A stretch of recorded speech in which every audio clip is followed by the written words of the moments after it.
warahmatullahi wabarakatuh.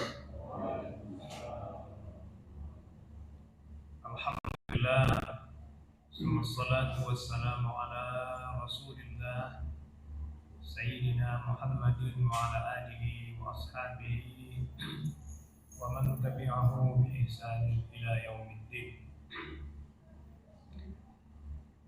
Bapak-bapak, ibu-ibu, jamaah salat Isya dan insyaallah dilanjutkan salat tarawih rahimahullah. Mari kita bersama-sama bersyukur kepada Allah Subhanahu wa taala.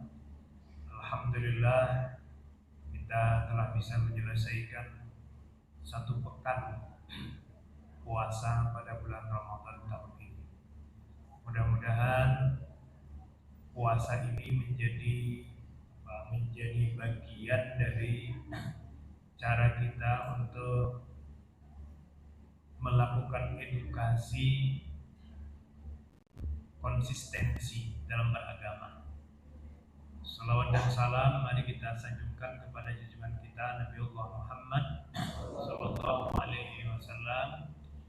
Kita berdoa mudah-mudahan Allah senantiasa memberikan kemudahan, memberikan hidayah, situasi yang memungkinkan bagi kita untuk selalu istiqamah menjalankan sunnah-sunnahnya.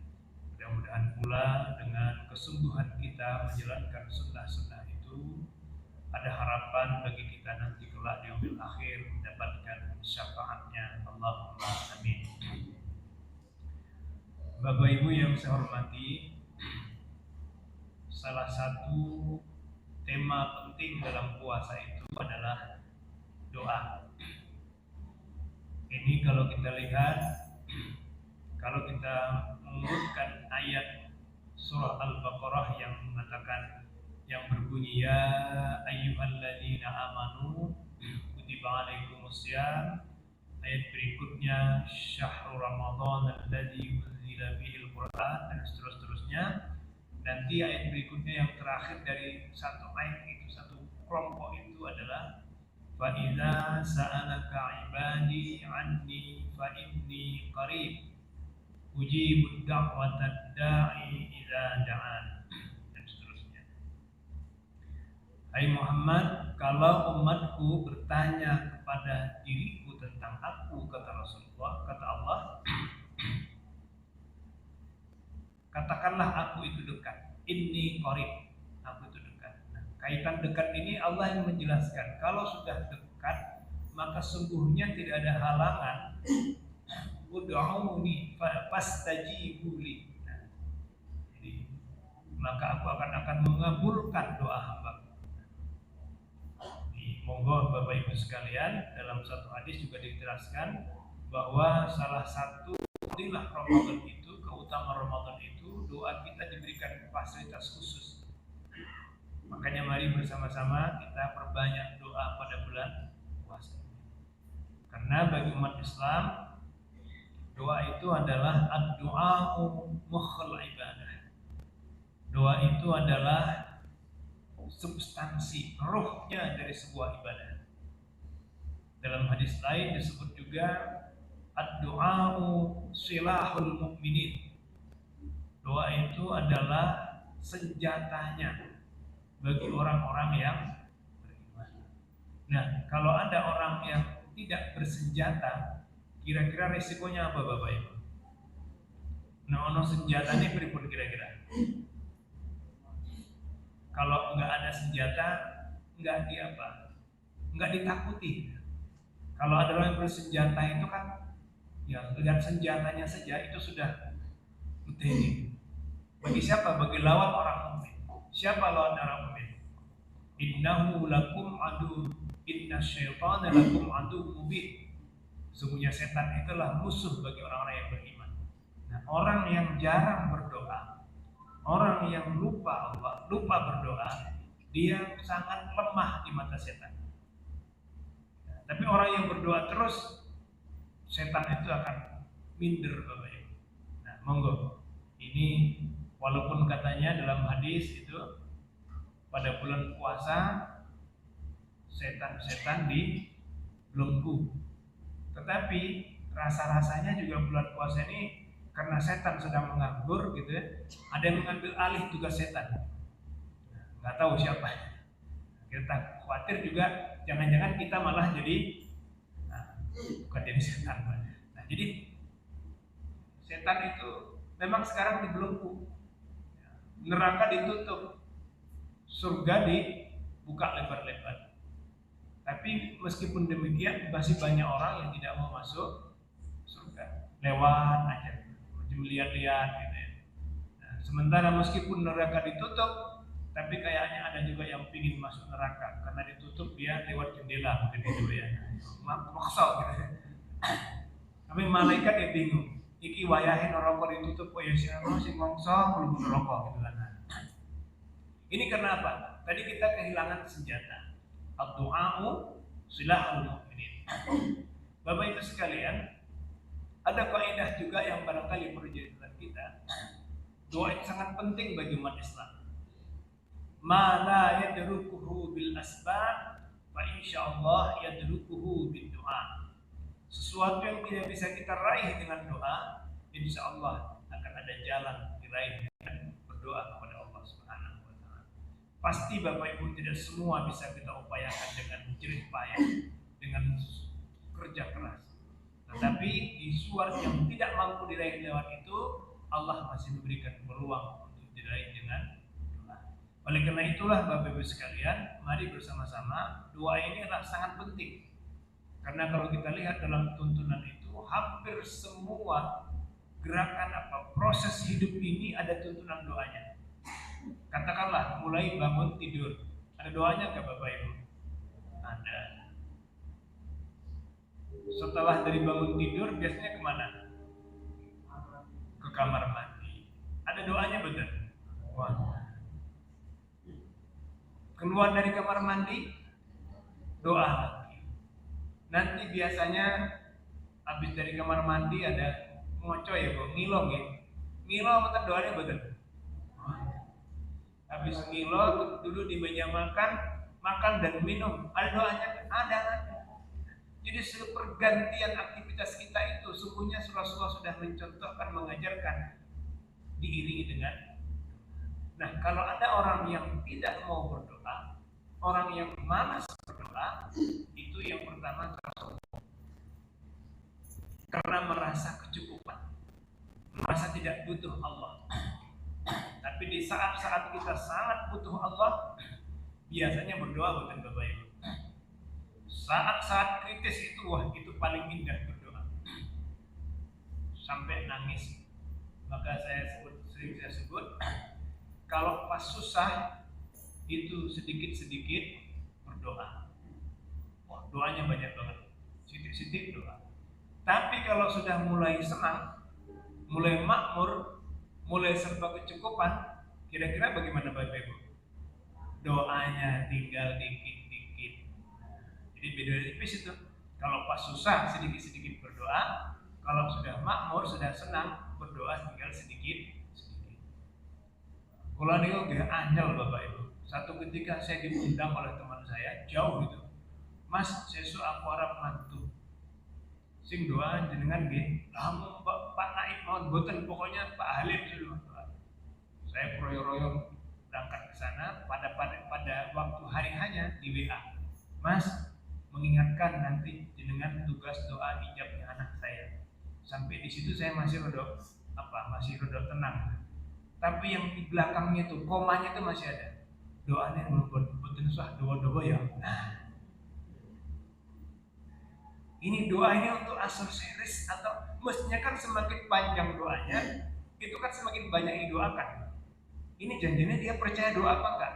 Walaupun ya janjinya saya tuh enggak terbiasa doa panjang ya. Tapi setelah begitu kan ya saya rodok gagal pikir saya. Pemahaman orang tentang doa seperti apa? Mungkin karena dia sudah senang, maka doanya hanya sedikit-sedikit saja. Nah, tapi kalau pas susah, sedikit-sedikit berdoa. Nah, puasa ini Bapak Ibu sekalian, mari kita berbanyak berdoa kepada Allah Subhanahu wa taala. Nah, berdoa ini Ini sangat penting Bapak Ibu sekalian dilakukan secara istiqamah. Karena apa? Meskipun Allah fastajibu li, ud'uni fastajibu lakum. Berdoalah kamu pasti akan dikabulkan. Cuma kadang-kadang Allah itu menunggu konsistensi kita, menunggu istiqamah kita. Kadang-kadang kita kalau berdoa itu begitu berdoa minta hasilnya langsung diijabah. Ya, kadang-kadang seolah-olah kita bisa mengatur Allah. Padahal Allah itu mandiri. Allah mengabulkan doa kita bukan karena keinginan kita, tapi karena Allah telah layak melihat kita mendapat itu. Dan terkadang-kadang kalau tidak langsung terkabul, kita tuh gak betah berdoa. Nih, saya punya pengalaman. Ya, yang saya menyesal dengan pengalaman semacam ini dan mudah-mudahan tidak kita amalkan. Tahun 95 setelah lulus kuliah itu, saya nggak ngerti tiba-tiba saya tuh pengen banget berangkat haji. Sampai berdoa itu nangis, tahajud, duha gitu ya. Terlebih kalau saya mendengar ada orang berangkat haji, berangkat umroh, itu mendengarkan talbiyah itu rasanya hati saya gemeter. Labbaik Allahumma labbaik. Itu pokoknya merinding dan berdoa supaya ingin bisa haji. Dan itu tidak sebentar, lama Bapak, kira-kira 2-3 tahun. Tapi setelah itu kemudian karena nggak terkabul begitu, akhirnya saya leren Bapak, sambil mencari alibi. Wah, saya berarti ya urung wayahe munggah haji. Apalagi yang haji itu kan orang yang mampu, manis atau ilaihi. Padahal saya jujur memang belum punya apa-apa. Pekerjaan ya masih penghasilannya tidak tetap, kendaraan belum punya, rumah belum punya, anak masih kecil-kecil gitu. Ya, saya terus rumongso Bapak Ibu. Oh, berarti pulau niki wayah urung karena pasti orang dipanggil orang yang mampu. Saya leret Bapak Ibu berdoa karena saya merasa rumongso. Ilalah Bapak Ibu. Saya ingat kira-kira berhenti tahun 2019 pertengahan saya sudah berdoa lagi. Hilang keinginannya. Tahun 2003 bulan Mei Pak ya. Hampir puasa itu kira-kira 2 pekan sebelum puasa saya ditelepon dari balai kota. Suruh menghadap ke bagian sosial. Sampai di sana Pak Halim, ini ada APBD memberikan fasilitas berangkat haji bagi para dai muda. Panjenengan termasuk salah satu nominasinya. Wah, alhamdulillah Pak, matur nuwun. Tapi sebentar Pak, waktu itu ONH baru 25 juta. Cuman ini karena keterbatasan 50 juta ini untuk 4 orang. Jadi panjenengan dapatnya cuman separuh, 12,5 juta dipotong pajak. Jadi saya harus mencari kira-kira 13 juta sekian. Ya karena saya memang waktu masih melarat Bapak Ibu. Sekarang ya masih melarat sebetulnya, tapi dulu ya melarat banget gitu loh. Ya akhirnya saya tolak langsung mentah-mentah. Pun Pak matur nuwun boten kula tampi. Lho kok boten ditampi Pak? Lah nyari yang 12,5 juta saya tidak punya gambaran. Yang mau dijual itu enggak ada. Motornya saya mahal 80. Nah, itu pun kalau dijual sudah enggak mungkin. Jadi betul-betul tidak punya apa-apa gitu. Mau minjam sama siapa, nek ngutang ya orang-orang wangun haji kok ngutang gitu ya. Nah, tapi akhirnya yang bagian sosial itu bilang, pun Pak boten kayak kita tidak minta jawaban hari ini. Di pengkali rien, makanya seminggu lagi ke sini jawabannya. Untuk menghargai saya bilang, oh oke Pak, matur nuwun kalau pengkali rien, saya rempuk keluarga. Tapi di jalan saya belas gak gagas, pokoknya sudah saya putuskan tidak akan saya terima karena gak ada gambaran. Besoknya saya berangkat ke kampus, ketemu teman saya yang secara casingnya lebih melarat dari saya. Karena dari Bantul itu naik sepeda Pak ke kampus UIN itu. Saya walaupun melarang sudah ada sepeda motor orang kata ngelihat. Tapi itu manusia tuh sepeda hotel. Bayangkan dari Bantul bagian selatan itu kan berarti kan memang nggak punya. Tiba-tiba ketemu senyum-senyum, Mas, dengan ini, kalau insya Allah tahun ini budal kacing. Saya bilang loh, sampean sugih Mas. Lah ya ora sugih asline. Mengaku itu bantuan saka Pemda. Tapi Mas Hendra, selawe juta. Kok saya 12,5? Tapi saya nggak ngomong. Batin ini kok saya cuma 12,5 juta ya. Kok sana kok. Tapi kan itu kebijakan pemerintah daerah masing-masing. Akhirnya saya terus mikir, saya sholat duha, ya Allah, teman saya kok dapat 11 juta, kok saya cuma 12,5 juta gitu ya. Ya saya kalau berdoa biasa begitu Pak, jadi langsung ngomong aja padanya sama Tuhan gitu ya. Tapi saya kemudian tiba-tiba sadar, oh iya, ini bagian saya wajahnya separuh, karena berdoanya saya butuh. Karena saya leren berdoa, saya ingat, oh ini yang Allah berikan doa yang dulu 3 tahun, 1995 sampai kira-kira 99, 3 tahun lebih sedikit ya. Saya terus mikir, iya ya, kalau saya kemarin doanya tuh nggak leren, doa terus gitu, itu kemungkinan hasilnya beda gitu. Bisa Allah mungkin menggerakkan ya selalu juta tenang Bapak ya. Saya istighfar, ya Allah, pulang ini mati. Saya menganggap Tuhan itu kurang gitu, kurang ya, kalau bahasa namanya kamu anggap Tuhan tipis tapi gitu. Allah itu maha, saya lupa kalau Allah maha kaya gitu. Saya menganggap Allah Tuhan kalau ngasih 25 juta terlalu berat lah kalau sama saya gitu ya. Akhirnya Allah pun balas, nah, kamu tak kasih sekian ini. Saya istighfar betul Bapak Ibu sekalian, saya merasa bersalah karena berdoanya tidak istiqomah. Akhirnya apa Bapak Ibu, setelah saya istighfar, malamnya saya berdoa itu, 2 hari kemudian saya ketemu dengan teman. Tidak saja gitu ya. Kok nggak diambil Mas saran gue? Yo saya tak silih gue. Loh, saya bilang kalau kau nyilih ya aku sendiri so nyilih. Cuma ini kembalikannya kan dari mana? Masa haji ngutang? Tapi teman saya Eman betul, udah Mas nggak usah dipikir, pokoknya saya pinjemin. Nah, lo balikannya kapan? Saya nggak sanggup. Udah, baliknya kan kapan-kapan aja nggak apa-apa. Nah, ini karena sudah, saya yakin ini karena doa tadi Pak. Habis saya sadar itu saya start lagi berdoanya. Kemudian, ini kalau saya nanti mati belum lunas terus masa ngoris ke utang? Teman saya bilang begini, Mas kamu mikir, pokoknya gini aja, ini saya pinjemin, kalau kamu mati sebelum lunas, Ustaz anggap lunas. Ini ternyata luar biasa Pak, doa itu luar biasa. Akhirnya saya pakai duit itu, dan itu Bapak Ibu 12,5 juta kurang dari Pemda itu belum saya terima, karena tidak boleh diterima. Itu harus bareng-bareng nyetornya ke bank. Yang tambahan dari saya, jadi ketumpan janjian dengan bendahara dari Pemkot itu store ke bank. Karena takut kalau dua saya pegang ya jadi berangkat haji, kalau enggak kan LPG-nya susah gitu ya. Nah, luar biasa. Tapi setelah itu Bapak Ibu, saya merasa betul ini persoalannya karena saya yang tidak serius berdoa, tidak sungguh-sungguh berdoa.